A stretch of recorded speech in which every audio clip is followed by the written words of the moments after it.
오늘 함께 나누실 하나님의 말씀은 룻기 2장 4절에서 7절까지의 말씀입니다. 룻기 2장 4절에서 7절까지의 말씀을 제가 봉독해 드리겠습니다. 마침 보아스가 베들레헴에서부터 와서 뵈는 자들에게 이르되 여호와께서 너희와 함께 하시기를 원하노라 하니 그들이 대답하되 여호와께서 당신에게 복 주시기를 원하나이다 하니라. 보아스가 뵈는 자들을 거느린 사환에게 이르되 이는 누구의 소녀냐 하니 뵈는 자를 거느린 사환이 대답하여 이르되 이는 나오미와 함께 모압 지방에서 돌아온 모압 소녀인데 그의 말이 나로 뵈는 자를 따라 단 사이에서 이삭을 줍게 하소서 하였고 아침부터 와서는 잠시 집에서 쉰 외에 지금까지 계속하는 중이니이다. 아멘. 오늘 함께 주신 말씀으로 룻과 보아스의 만남이라는 제목으로 함께 말씀을 나누겠습니다. 우리가 지난주에는 보아스에 대해서 살펴보았습니다. 그의 태생에서부터 또 현재의 삶까지 우리가 살펴보았는데 그는 부유하고 권력도 있고 덕망도 있었는데 또 그는 엘리멜렉의 친족이었다. 그렇게 기록되어 있었습니다. 그렇지만 보아스에게도 어린 시절의 상처가 있었습니다. 유력자고 권력도 있고 재산도 있었지만 그의 어린 시절을 우리가 살펴보니까 상처도 있었고 또 힘든 시절이 있었습니다. 여리고성을 배반하고 이스라엘로 망명했던 그 기생 라합에게서 태어난 혼혈이라는 사실로 보아스는 어린 시절 아마 외로움을 겪으면서 또 하나님의 말씀에 순종해 온 삶이었다. 그런 열악한 상황 속에서도 하나님의 말씀을 우리 본문에 보니까 잘 지켜온 사람이었다는 것을 우리가 발견할 수 있었습니다. 그래서 금수저의 삶이든 흙수저의 삶이든 우리에게 주어진 상황에서 하나님을 바라보며 믿음의 삶을 우리는 계속해서 이어가야 한다는 것을 함께 나누며 도전했습니다. 오늘 본문에는 그래서 바로 그 두 주인공 보아스와 룻이 만나는 장면, 정말로 기대되는 두 사람의 만남이 기록되어 있습니다. 여러분의 삶 가운데에서는 가장 드라마틱하고 운명적인 것처럼 느껴지고 기억에 남았던 그런 만남은 어떤 만남이었습니까? 여러분 기억에 그런 만남이 있으셨습니까? 만약 있으셨다면 어떤 만남이 정말 그런 만남이었을까요? 오늘 이 두 사람의 만남이 그런 만남이 아닐까 생각됩니다. 하나님 나라, 하나님의 언약 속에서도 아주 결정적이고 중요한 만남이 오늘 본문에 기록되어 있고 또 이 만남은 오늘을 살아가는 우리에게도 깨닫게 하시는 은혜가 많이 있습니다. 그 은혜를 우리가 한 구절 한 구절 살펴보며 나누려고 합니다. 오늘 본문 4절은 이렇게 시작합니다. 마침 보아스가 베들레헴에서부터 와서 이렇게 시작합니다. 주의를 환기시키는 접속사의 역할을 하는 단어, 그 한 단어 마침이라는 말. 이 마침이라는 말은 원어 그대로 직역하면 그런데 보라 라는 뜻입니다. 마침 보아스가 베들레헴에서부터 와서 이 말은 그런데 보라 보아스가 베들레헴에서부터 와서 이런 의미라는 거죠. 그리고 3절에서도 비슷한 역할을 하는 단어가 있는데 우연히라는 단어입니다. 룻이 이삭을 죽기 위해서 발걸음을 옮겨 찾아간 곳이 하필 우연히 신기하게도 보아스의 밭이었는데 그것도 모자라서 마침 딱 맞게 보아스가 베들레헴에서부터 룻이 있는 이곳으로 왔다고 합니다. 여러분 여기 이까지만 봐도 뭔가 냄새가 나지 않습니까? 만약에 영화나 드라마를 보고 있는 것이라면 관객들인 우리들의 눈에는 다 보이는 충분히 짐작할 만한 뭔가가 있지 않습니까? 주인공 당사자들은 아직 모르고 있겠지만 전지적인 시점, 관찰자 시점에서 보는 관객들은 이 장면에 분명히 뭔가 있는 것 같네. 뭔가 복선이 깔려 있는 것 같은데 라고 생각할 수 있는 지금 그런 분위기입니다. 아무튼 아직은 두 사람이 만나지는 않았지만 같은 장소에 두 사람이 등장했습니다. 만날 가능성이 아주 높아졌죠. 이러다가도 왜 드라마를 보면 정말 만날 것 같은데 만나지 못하고 스쳐 지나가는 그런 장면도 있고 그런데 오늘 이 두 사람은 여러분 다 아시니까 먼저 말씀드리지만 분명히 만납니다. 하지만 지금은 만나기 아주 직전, 이제 곧 만날 것 같은 그런 상황입니다. 그리고 여기서 보아스에 대해서 또 한 번 소개해 줍니다. 우리가 지난주에는 보아스라는 한 인물에 대해서 살펴봤잖아요. 그래서 보아스에 대해서 쭉 살펴봤습니다. 그게 사실 4장 1절 말씀을 근거로 해서 살펴봤어요. 사실 1절에서 보아스가 누구인지 대놓고 직설적으로 설명했습니다. 그런데 오늘 4절 말씀에서는 상황을 통해서 또 그를 다시 한번 추가적으로 소개하고 있습니다. 무슨 말씀인지 우리 4절 말씀을 다시 한번 보겠습니다. 4절 말씀 보면요. 마침 보아스가 베들레헴에서부터 와서 베는 자들에게 이르되 여호와께서 너희와 함께 하시기를 원하노라 하니 그들이 대답하되 여호와께서 당신에게 복 주시기를 원하나이다 하니라. 무슨 말입니까? 보아스와 지금 일꾼들, 쉽게 말해서 하인들일 텐데 그들의 대화입니다. 서로 인사하는 내용이죠.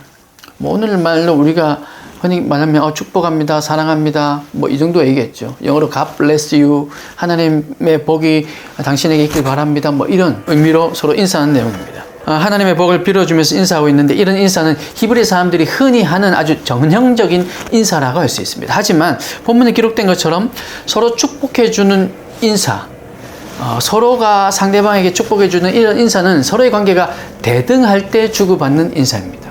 물론 이게 뭐 어디 꼭 적혀서 반드시 어느 신분과 어느 신분은 뭐 꼭 그렇게 뭐 이런 건 없지만 그래도 대충 보기에 서로 연배가 비슷하다거나 지위가 비슷하다거나 한 이런 대등한 관계일 때 하는 인사라는 거죠, 주로. 만약 이들이 주종 관계에 있다면, 주인과 하인, 노예의 관계에 있다면 엎드리거나 무릎을 꿇고 인사를 하게 되는데 대개 낮은 사람이 높은 사람에게 그렇게 하는 거죠.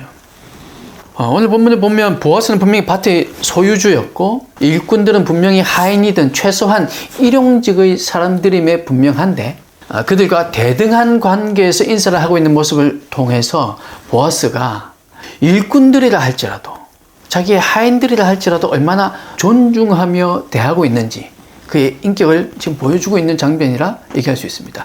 좀 과한 것일까요? 과한 해석일까요? 절대로 그렇지 않습니다. 당시에는 더더욱 그렇죠.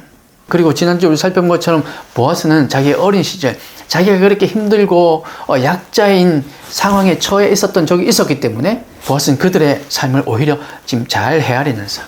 반대로 얘기하면 그런 어려운 환경에 있었던 사람이 또 좋은 자리에 가게 되면 오히려 자기가 그랬던 것을 까맣게 잊어버리고는 더 함부로 하는 사람들도 분명히 있습니다. 아니 많습니다.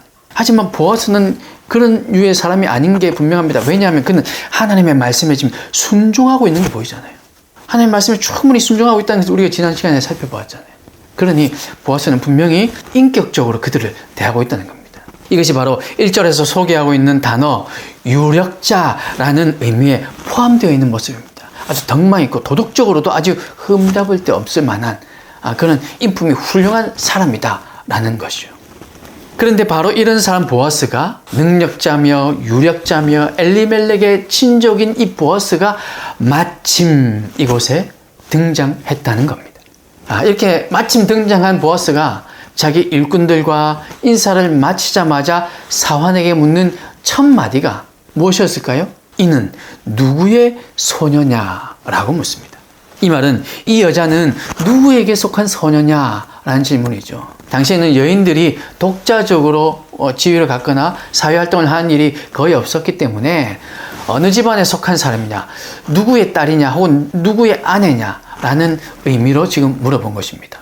보아스의 눈에는 이 룻이라는 여인이 전혀 낯선 인물이었기 때문이죠. 낯설다는 것.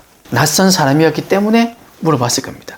보아스의 눈에 룻이 보였다는 말입니다. 아무리 낯선 사람이었어도 또 눈에 들어오지 않을 수도 있거든요. 눈에 들어와도 그냥 흘려버릴 수도 있거든요. 그런데 보아스의 눈에 들어왔습니다. 이삭을 줍는 여인들은 룻 말고도 많이 있었고 지금 말고도 오늘 이 본문이 기록된 이때 말고도 늘 있어 왔습니다. 부족 사회 또 집합일로 이루어진 공동체였기 때문에 대부분 아는 얼굴들이 많았을 건 분명합니다. 그러다 보니 못 보던 얼굴이 궁금했을 수도 있었겠지만 그 또한 이런 일이 처음은 아니었을 겁니다. 낯선 사람을 본 게 처음은 아니었을 겁니다. 그런데 유독 보아스의 눈에 룻이 보인 겁니다. 보아스가 나오미와 룻의 이야기를 이미 들었을 가능성이 많거든요. 나오미와 룻의 이야기가 이미 온 동네에 소문이 났기 때문에 보아스도 들었습니다. 사환이 룻이 누구인지를 설명했을 때 보아스가 한 번에 알아들은 것으로 볼 때 사환이 그 구체한 설명하지 않았거든요. 나오미와 함께 모압에서 온 모압 여인이다 이렇게 얘기했을 때 그가 누구인지 한 번에 알아들은 것으로 볼 때 분명히 이 보아스도 그 소문을 들었다는 것, 이것이 틀림없는 사실입니다. 하지만 아직 얼굴은 모르는 상태였고 자기 밭에 와서 일할 것이라는 사실은 더더욱 알지 못한 상태였습니다. 저 소녀, 저 여인이 룻이기를 기대하고 룻인 것 같은데 하고 물었다기보다는 그의 몸가짐과 그의 행동이 보아스의 눈에 띄었다.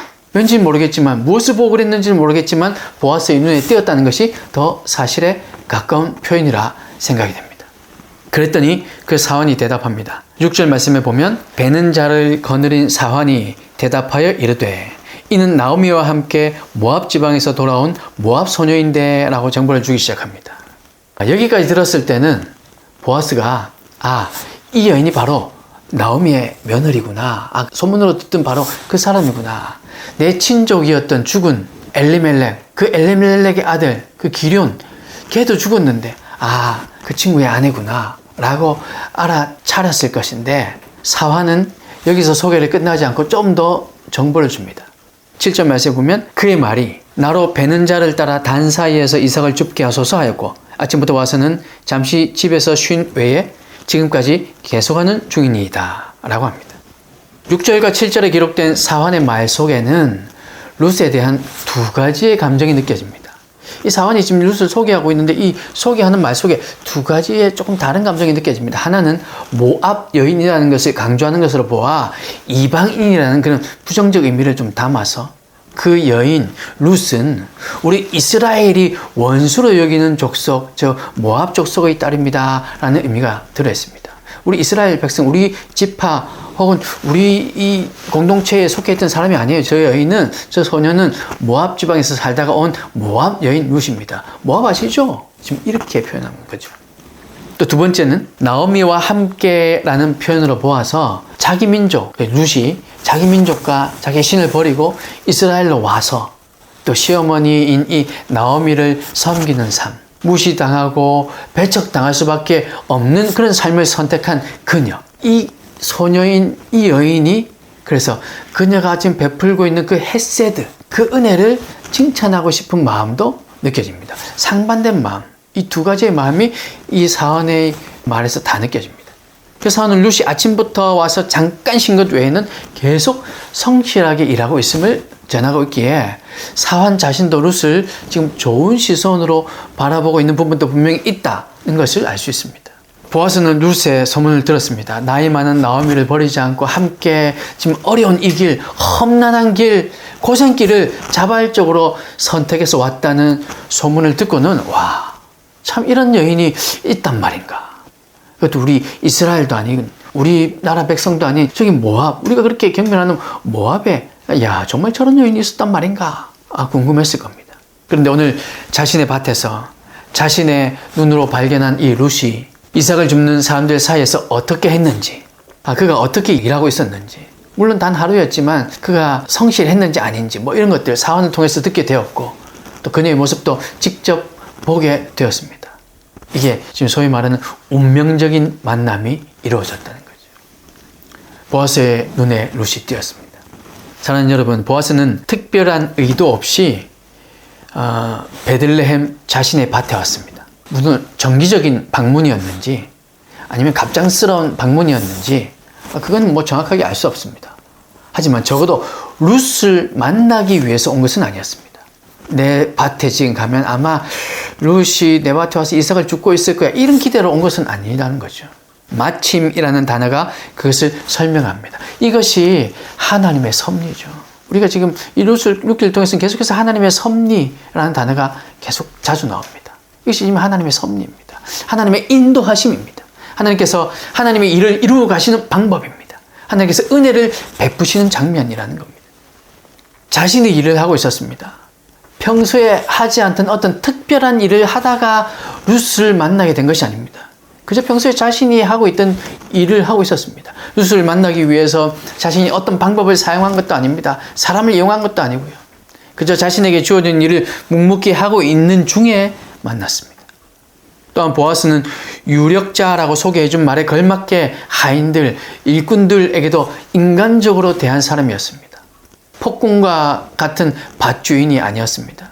여러분, 달란트 비유에 보면 거기에 언급되는, 물론 그 주인이 그런 사람은 아니었지만 그 종 중에 한 달란트 받았던 종이 이렇게 언급하잖아요. 마음이 굳은 사람이라. 마치 지금 보아스가 마음이 굳은 그런 밭주인이 아니라는 겁니다. 편견 없이 공평하게 사람을 대할 줄 아는 사람, 하나님의 그 헤세드가, 그 은혜가 삶에 충만한 사람, 고아와 과부도 또 지위가 낮은 사람에게도 선대할 줄 아는 사람, 그 사람이 바로 보아스였습니다.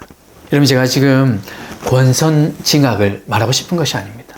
하나님의 사람은 하나님의 뜻대로 살아야 한다는 겁니다. 그저 착하게 살면 좋은 결말이 있을 것이다, 지금 그 말씀을 드리는 것이 아닙니다. 성경에 그렇지 않은 인물들이 얼마나 많습니까? 착하게 살았지만 고난받았던 사람들이 얼마나 많습니까? 근데 악했는데도 불구하고 인간적인 눈으로 볼 때는 우리보다도, 당시의 사람들보다 너무나도 잘 사는 사람들이 얼마나 많이 있었습니까? 아무렇지도 않게 그렇게 사는 사람들. 보아스는 룻을 만나지 않았더라도 하나님은 그 보아스를 통해서 선한 일을 일으키셨을 겁니다. 더 양보해서, 100번 또 양보해서 하나님께서 보아스의 이름을 예수님의 족보에 올리지 않으셨다 할지라도 보아스는 마찬가지의 삶을 살았을 겁니다. 아니, 그리고 당연히 보아스는 자기 죽기까지도, 죽은 이후에도 천국에 가서는 알았겠죠. 자신이 다윗의 족보, 예수님의 족보에 이름이 올라갈지 몰랐을 겁니다. 아니, 몰랐습니다. 그러니 하나님께서 이렇게 하지 않으셨더라도 보아스는 자신의 삶을 묵묵히 살아갔을 겁니다. 이렇게 살 수 있었던 이유는 하나님의 뜻대로 살고 하나님 말씀대로 살고 순종하며 사는 사람이었기 때문입니다. 그래서 어떤 보상이 주어지는지에 대해서 민감하지도 않았고 기대하지도 않았습니다. 그저 하나님의 자녀로, 주님의 종으로, 성령님의 동력자로 그렇게 살아온 것입니다. 그렇기 때문에 보아스의 삶을 하나님께서 일으키실 수 있었고, 일으키시지 않았더라도 보아스는 그저 묵묵히 그런 삶을 살았을 거라는 말입니다. 그러므로 하나님께서 저와 여러분을 소개할 때에도 이렇게 소개했으면 좋겠습니다. 마침 최 목사가 나타났더라. 이렇게 소개할 수 있었으면 좋겠습니다. 그게 무슨 말입니까? 그런데 보라, 최 목사가 나타났다. 지금 이 말이잖아요. 마침 김 집사가 나타났더라. 그런데 보라, 저 내가 사랑하는 김 집사 한번 보라. 김 집사가 지금 나타났어. 이렇게 섭리하시며 우리의 삶을 이끄실 수 있기를 간절히 소망합니다. 이런 삶이 주님과 동행하는 삶이고 주님께서 기뻐하시는 삶인 줄 믿습니다. 마침 교회다운 교회가 세워졌더라. 이렇게 말씀하시는 하나님의 은혜.